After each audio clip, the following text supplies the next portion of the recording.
Tenemos ya al ministro, está listo para iniciar su intervención. ¿Me avisa?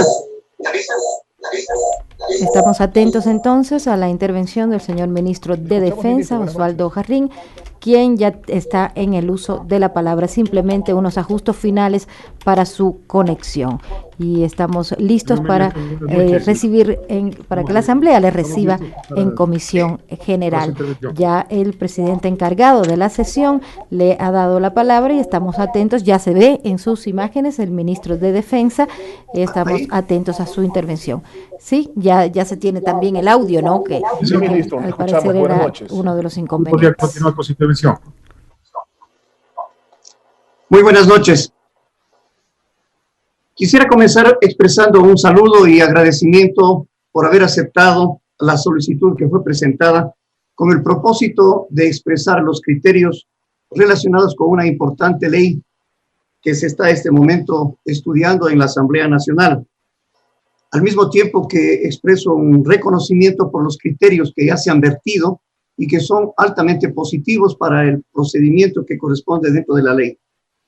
Mi presentación es a nombre del Ministerio de Defensa, como ustedes conocen, pero al mismo tiempo como presidente del Consejo Directivo del ISFA y en representación de las Fuerzas Armadas. En tal virtud, el jefe del Comando Conjunto de las Fuerzas Armadas me está acompañando. Quisiera plantear un antecedente que desde que solicité hace algún tiempo esta comparecencia, se han avanzado ya en análisis, no solamente en el seno de la Asamblea Nacional, sino también entre los ministerios, tanto de Finanzas como con el Ministerio de Defensa. No obstante, hay puntos específicos que hay que anotarlos para, en primer lugar, dar a conocer el planteamiento institucional, los intereses que son absolutamente de carácter institucional. En este sentido, voy a poner a consideración de ustedes tres aspectos. Uno, de conformación constitucional que da fundamento, que sirve de base al planteamiento de los artículos, que serán el segundo punto, acerca del cuerpo propiamente de la ley y acerca de la estructura del proyecto para llegar a unas conclusiones. Cuando estamos hablando de la Constitución y la ley, manifiesto que ya ha sido considerado, no obstante, sirve de base para el planteamiento. El artículo 367 de la Constitución establece la seguridad social como una protección efectiva que se debe realizar para todos los asociados, para todos los miembros del ISFA en forma particular, para prever, reparar y superar las condiciones que no son solamente de la salud, que es básico, que es el elemento fundamental, pero también de otras circunstancias que se ven abocados los miembros de la institución, tanto de miembros activos como pasivos de Fuerzas Armadas, y que el Seguro Social está siempre atento a atender con el propósito de generar un bienestar y mejor potencialidad de las Fuerzas Armadas para su desempeño. Es básico considerar que cuando se tiene la seguridad social al día y se está protegido en sus familias, el desempeño profesional se ve asegurado. Por esta razón, el artículo 370 de la Constitución establece regímenes especiales. Y esto significa que las Fuerzas Armadas se acogen en el ámbito potestativo, es decir, que son militares de carrera profesional. Y esta carrera tiene varias condiciones únicas que representan en la sociedad.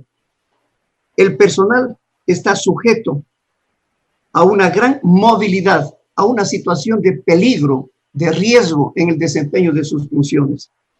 Y esa movilidad significan los pases.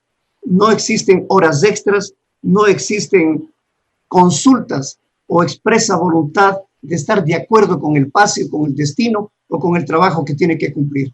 Eso le hace particular a la institución militar. Por esta razón, la Constitución, cuando dice autonomía, está dando las facultades tanto políticas, administrativas y financieras para que se pueda establecer mediante entidades propias el régimen especial y la gestión que corresponde a la seguridad social. Esto representa asimismo que los fondos de aportaciones de carácter tripartito son exclusivos de la seguridad social, es decir, de los derechohabientes o de los afiliados, tanto los fondos, las reservas, como el patrimonio que pertenece a los afiliados. En estas circunstancias cabe considerar también que la Constitución en términos generales, como ya ha sido analizado, conozco el informe del primer debate que realizó la comisión, pero no obstante hay que reconocer que se da lo que corresponde con relación a la Constitución, la supremacía en todas las leyes que pueden existir. Y esta supremacía se refiere especialmente al artículo 292, cuando se habla del presupuesto del Estado, fundamentado en los ingresos, egresos, tanto del sector público, pero a excepción, como se dice en el artículo, de la seguridad social. Y el artículo, en este mismo sentido, el artículo 225 de la Constitución habla del sector público, considerando organizaciones y dependencias del Ejecutivo, Legislativo, Judicial, electorales, y también, en segundo lugar, del régimen autónomo descentralizado, que es también parte del contexto de esta ley. En tercer lugar, las prestaciones de servidores y de servicios públicos que se realizan, y por último, de individuos que tienen personería jurídica. Todo esto prácticamente es una forma de considerar en qué consiste la independencia, la autonomía, y lo que ratifica en el artículo 372. Los fondos, las reservas de seguridad social son propios, distintos del Estado. Ninguna institución del Estado puede interferir, disponer de estos fondos y reservas, y no puede, por supuesto, menoscabar su patrimonio. Esto prácticamente da fundamento para la constitucionalidad de la ley. Y en este sentido, pues, el propósito o la finalidad última que se tiene dentro de la ley es preservar a los fondos, al patrimonio de seguridad social, y evitar como consecuencias que se maximicen exponencialmente riesgos de la seguridad social con actividades de carácter económico. Por eso separan de lo que son los presupuestos del Estado, los bienes públicos y lo que son de seguridad social, para que sean controlados, administrados según las leyes específicas, pero no están de libre funcionamiento, sino con un estricto control y en lo que corresponde al ISBA, bajo supervisión tanto de Contraloría como de la Superintendencia de Bancos, a quienes se entregan los informes periódicos y puede realizar permanentemente, como lo hace, el control del funcionamiento y administración y la gestión del ISBA. En cuanto a los artículos directamente del contexto, ha sido ya tratado en profundidad del artículo 2. Sin embargo, conviene manifestarlo en términos puntuales. Cuando se habla de la clasificación de las entidades del sector público, en el artículo dice, después del artículo 8, se debe establecer una corrección, lo que significa que deben encasillarse las diferentes instituciones. 1, del sector público financiero. 2, entidades públicas no financieras. Y aquí viene el problema que nosotros consideramos importante de que la seguridad social no se encuentre en esta segunda categoría, sino que se establezca una tercera modalidad o una tercera forma de considerar en las categorías que deberían ser 3. Repito, del sector público financiero, entidades públicas no financieras, y la tercera debería ser entidades de seguridad social. Sería una clasificación adicional porque se tienen tareas específicas, autonomía y todo lo que acabamos de mencionar, y se garantiza la independencia de lo que hemos tratado también con la autonomía correspondiente. Otro de los artículos que son de trascendental importancia y que cabe reconocer es el artículo 13, cuando dice después del artículo 85, es la política de mitigación y gestión de riesgos. Se llama los riesgos fiscales o eventos imprevistos en los cuales se considere un desvío de las previsiones de la programación fiscal, sea plurianual o anual. Pero estas desviaciones que pueden producirse, ya sea por catástrofe, por desastre o por que se salen de la planificación financiera, dice, serán cubiertos con fondos del sector público no financiero, para lo cual se deberá considerar un anexo al presupuesto del Estado. Esto prácticamente no está en consideración de lo que debería ser la seguridad social, no solamente porque afecta a su autonomía, sino que esta cobertura debe ser con fondos de carácter económico, pero si se topan los fondos de seguridad social, no se tiene fondos de esa naturaleza, son de prestaciones, de habilitaciones, de servicios que tiene que dar para el personal militar y de los derechohabientes. Otro artículo que es de trascendental importancia a considerar es el artículo 6, cuando establece que sustituyase al 59. Habla del ámbito de los planes de inversión de la seguridad social. Estos planes formarán parte del presupuesto general del Estado. Serán programados en coordinación con el ente rector, que es el Ministerio de Finanzas, para la planificación, en cumplimiento de las redes y de las reglas fiscales, los techos institucionales y de gasto, aprobados por el Ministerio de Finanzas como organismo rector.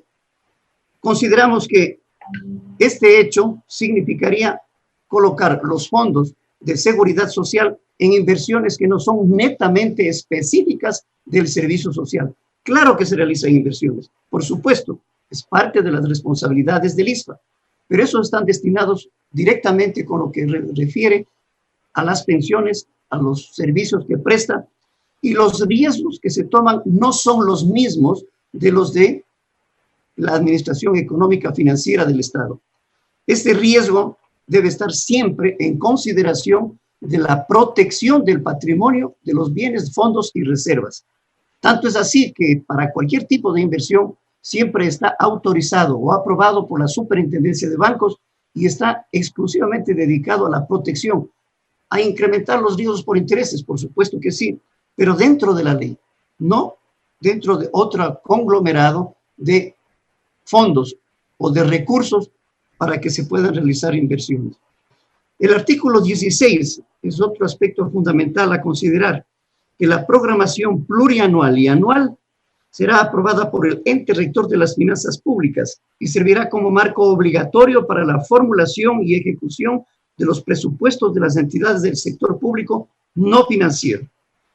Sujetándose a esta programación fiscal, podríamos decir que deben salir de estas entidades del sector público no financiero, por cuanto el organismo que es obviamente rector de las finanzas públicas, como es el Ministerio de Finanzas, el momento que está estableciendo una programación plurianual presupuestaria, debe sacar a las entidades de seguridad social por los antecedentes legales que se habían anotado y por ser de diferente naturaleza los fondos y las reservas que posee el ISFA, el Instituto de Seguridad Social de las Fuerzas Armadas.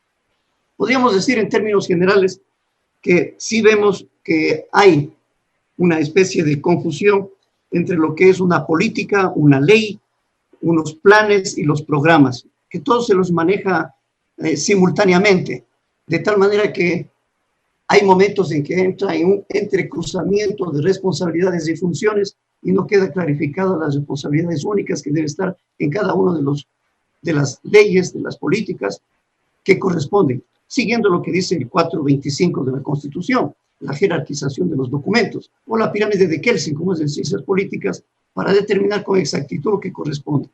Recordemos que la Constitución, en el artículo 147, son atribuciones del presidente de la República, presentar en el momento de su posesión los lineamientos de las políticas y acciones, y definir y dirigir las políticas públicas de la función ejecutiva. Yo creo que en una ley se está introduciendo todos los aspectos de programación, de planificación, de políticas y de leyes al mismo tiempo. Y se debería más bien establecer una más clara especificación para que no se lleve a ningún tipo de confusiones. Cabe anotar también que estos aspectos han sido ya considerados con el Ministerio de Finanzas y debo manifestar que hay algunas comisiones que se han conformado para ir discutiendo estos temas, tanto una comisión del Ministerio de Finanzas como una comisión del ISFA que están tratando los temas y aspiramos que con lo que se ha debatido en la comisión, en el Pleno de la Asamblea Nacional, sea un aporte para llegar a feliz término con las rectificaciones que corresponde en vista de que somos, en primer lugar, responsables del aporte de la cooperación con las instituciones, los ministerios, en el Ejecutivo y al mismo tiempo la responsabilidad que tenemos con la institución militar, con la organización del ISFA, que son prácticamente los ejes fundamentales para el desempeño de responsabilidades en fundamentación de lo que dice la Constitución, para defender la Constitución, para defender la soberanía, la integridad, la protección a la población, hay que tener la garantía fundamentalmente obtenida del bienestar, de la protección del propio militar y de sus familiares. Eso significa potenciar la efectividad, la capacidad operativa de Fuerzas Armadas, que ha estado bastante descuidada en algunos términos, pero que con estas modalidades, con estas reflexiones y estas leyes, aspiramos mejorar la capacidad operativa y de desempeño administrativo y de protección, tanto al militar activo como a sus familiares. Muchísimas gracias por esta oportunidad. Allí hemos escuchado al ministro de Defensa, Osvaldo Jarrín, quien estuvo en Comisión General. A cerrar la Comisión General y también, señor secretario, por favor, señoras asambleístas, vamos a suspender esta sesión, la que se va a reinstalar